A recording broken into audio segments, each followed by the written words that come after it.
আমার বস আমাকে অফিস থেকে একটা অপরচুনিটি দিয়েছেন, পাশাপাশি তুমি একটা বিজনেস করতে পারো। আমাকে এই বিজনেস করার ক্ষেত্রে যে সমস্ত ফ্যাসিলিটি লাগবে আমাকে আমার স্যার ওই সমস্ত ফ্যাসিলিটিকে আমাকে দিয়েছেন। যেমন আমাকে যদি উনি একটু আগে ছেড়ে দেন, একটু লাঞ্চের সময় একটু সময়টা বেড়ে দেন, এরকম সব মিলে আমাকে উনি একটা ফ্যাসিলিটির ভিতরে রাখছেন। হ্যাঁ, করোনাকালীন সময়ে আমাকে উনি ওনার কম্পিউটারের কাজ শিখিয়েছেন। আমাদের একটা স্যালারি ছিল, আমি স্যারকে বলছি স্যার আমি তো ম্যারিড, আমার একটা ডটার আছে, তো আমার আসলে এই খরচের প্রবসে না, আপনি আমাকে একটা হেল্প করেন, আমি একটা বিজনেস করতে চাচ্ছি।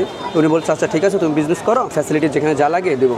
তো আমার বিকাল টাইমে পার্ট টাইম একটা সময় আছে, সে কারণে আমি স্যারের সাথে ফ্যামিলি মেম্বার, আমার ওয়াইফ, আমার মার সাথে আলোচনা করলাম। তারা আমাকে অনেক হেল্প করছে যে করো, সমস্যা না, আমরা যতটুকু পারি সাধ্য চেষ্টা করবো। আমার স্টাডি থেকে আমার বাবা মারা যাওয়ার পর থেকে উনি আমাকে ছোটোকাল থেকে আমাকে এরকম দেখা সাক্ষাৎ সব কিছু উনি আমাকে বলছেন। অতটুকু বিশ্বাস থেকে আমি বলবো অমায়িক আমাদের এক স্যার, যা বলার মতো নয়।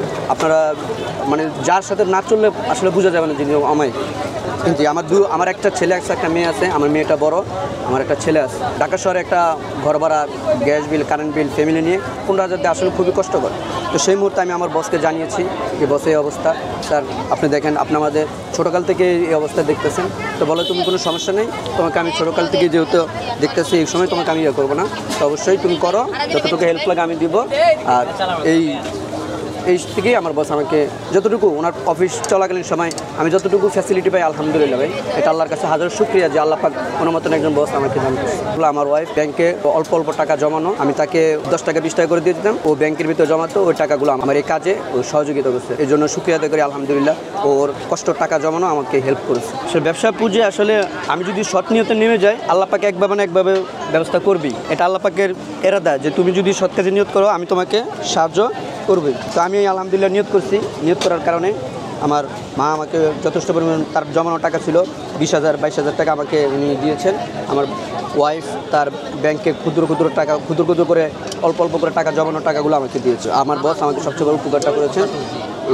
ব্যবসাটা আলহামদুলিল্লাহ খুব ভালো চলছে। এরকম হয় যে আমার পার ডে এখন যে ঈদের বাজার আমার 10, 8, 9 এরকম, আবার কোনো সময় 12 এরকম সেল হয়। আর ঈদ ছাড়া এমনি আপনার 4,000 3,000। হ্যাঁ অবশ্যই ব্যবসা আলহামদুলিল্লাহ, যেহেতু কারো যদি কোনো সুযোগ থাকে যে সে ব্যবসা করতে পারবে, এবং ব্যবসা করতে হলে অবশ্যই একটা ধৈর্যের বিষয় লাগে। যদি সে ধৈর্য ধারণ করে ব্যবসাটা করতে পারে, তা আলহামদুলিল্লাহ ব্যবসার দ্বারা সে ভালো একটা আর্ন করতে পারবে। আমি এখনও চাকরি করি, আমি চাকরিরত অবস্থায় আছি।